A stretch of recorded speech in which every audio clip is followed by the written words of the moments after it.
Alright, here we go. So I am playing some Prank Kids, and my opponent is playing Blue Eyes White Dragon. Now, most people would have quit right here when they see this hand because basically I bricked.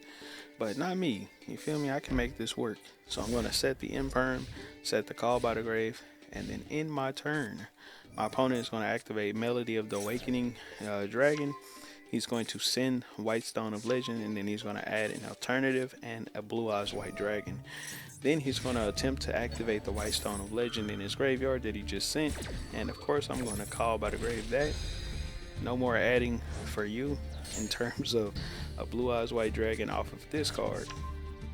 He then reveals the Blue Eyes that he just got and to summon out the alternative dragon.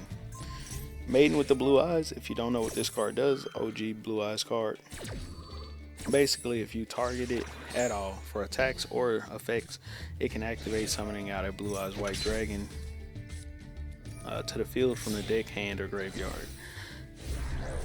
Then he basically acts as if he's going to enter the battle phase when these two are on the field. So that made me summon out the Wandering Griffin Rider. Then that's when he tries to pop it. Of course, I imperm it. And then he sets a Swords of Revealing Light, or activates a Swords of Revealing Light, and then a Polymerization to summon out Blue Eyes Tyrant Dragon. Now, there's a lot going on here. He's going to try to activate this again, but of course it's negated.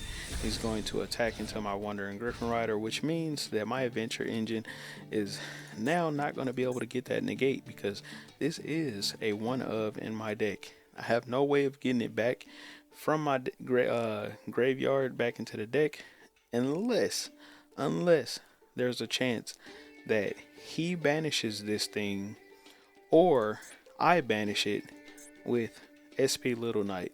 So of course I could summon out SP Little Knight, use its summoning effect, this effect right here, to actually go into my own graveyard, banish this, and then if I banish it, I could get it back with Nemesis Corridor because that's one of its effects. But I'm not going to do that. No, I don't need to. Let's see what Heart of the Cards does for me right here. So we're going to go Rite of Varus Mirror. Now, I put the Adventure token in attack position intentionally because I'm going to do a crazy play right here. And this is why I love Nemesis Corridor, because watch this. So Adventure token, Faithful Adventure grabs Water Enchantress. Water Enchantress activate to get me another Rite of Varus Mirror right here. And then I'm going to use Nemesis Corridor to put the Water Enchantress back into my deck, get the Draco back. That's going to send that back. Now all of this worked quite well together because I needed to actually summon a monster to get access to this Draco back right here.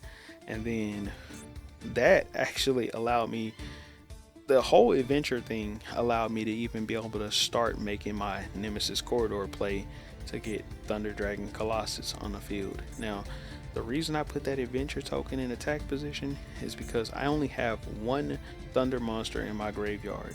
Not two, just that one, right? So for me, this is going to have to be my one line of protection for Nemesis, for Thunder Dragon Colossus. So I put this in attack position to make this more likely for him to be an attack target. Let's see what my opponent does. I just end my turn. No more adding cards. Cards cannot be added from the main deck to the hand. So no more adding. He then activates the alternative to pop this card, sets this card face down, and then Heart of the Cards gives me a Dropsies.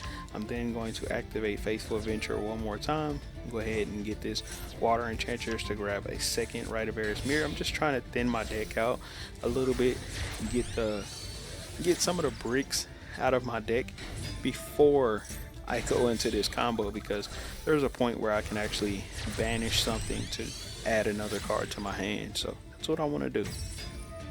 So we're just doing our combo, and right here I add place. And I know what you're thinking, aren't you supposed to add Pandemonium? Well, I have Pandemonium in my hand already, so I add place so then that way I can get another Prank Kids monster in my hand. Then this is where I'm going to activate Pandemonium, Go Rocket Ride. And this is where I'm talking about, where I banish to get another card. So I get Foolish Burial, which will come in clutch for me.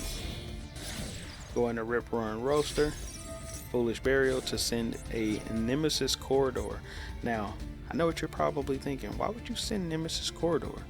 Well, for one, I already have Thunder Dragon Colossus on the field, and this card gains more like protection when there's more Thunder monsters. Now, I don't want to send one of my Prank Kids monsters, but I've already got Thunder Dragon Colossus on the field, so I just send another Nemesis Corridor to the grave. That gives me extra protection.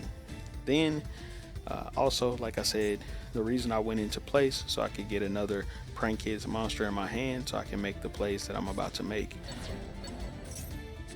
So we're gonna bring out Doodle Doodle Doo, and then Bow Wow Bark, add a Fansies, and then the Pandemonium to my hand right here. Set the Pandemonium, pretty much just end my turn.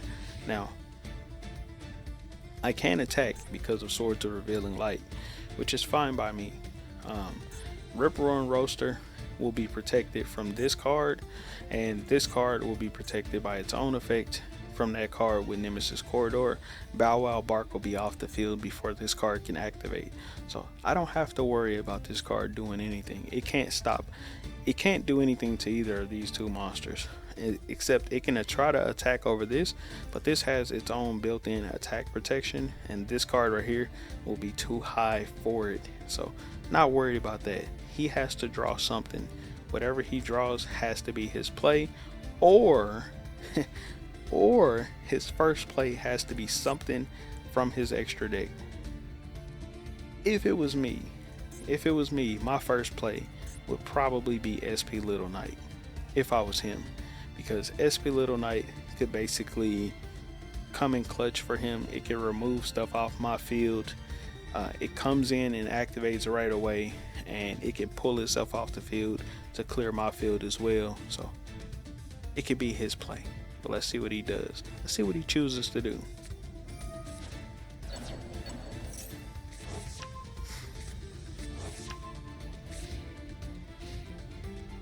So his first play, like I thought he would, like an idiot. Most players, like most of these dumbasses, they don't fucking read at all. This card right here, Access Protection. When I activated this effect, basically it says right here, during your opponent's turn, you contribute this card, target 2 Prank Kids monsters with different names from your graveyard, and add it to your hand. But here's the part that none of these dumbasses ever reads, is this part right here. Also, Prank Kids monsters you control cannot be destroyed by your opponent's card effects this turn. So he targets this for nothing. I go into Battle Butler right here. I don't even worry about the Rip Roaring Roaster. I'm just activating this to go ahead and board wipe him before he goes into an SP Little Knight or something. And there it is. It's a GG's. I had another board wipe, and I also had a spell and trap wipe, which means that Sword to Revealing Light was going to get wiped, or I was going to board wipe his field, or both. I mean, and I still would have had monsters on the field. Plus, he couldn't add anything because of Colossus. He was cooked. Bro was cooked. I'm not going to lie to you. Bro was cooked. So, of course, connection failed. That's how you turn a bricked hand into a cooking hand. And I will say I'll